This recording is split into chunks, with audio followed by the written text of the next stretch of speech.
શાકભાજી બતાવીશ અને શાકભાજીના નામ. આ લીલા લીલા ભીંડા છે. ભીંડા મારા ફેવરિટ છે.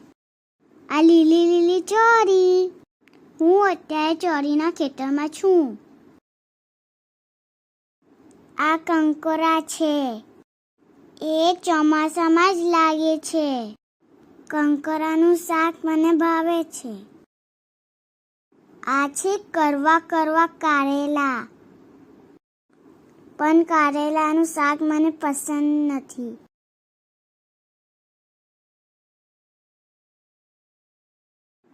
આ કેપ્સિકમ છે.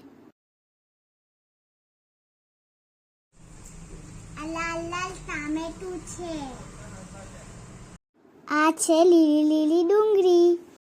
Thank you so much.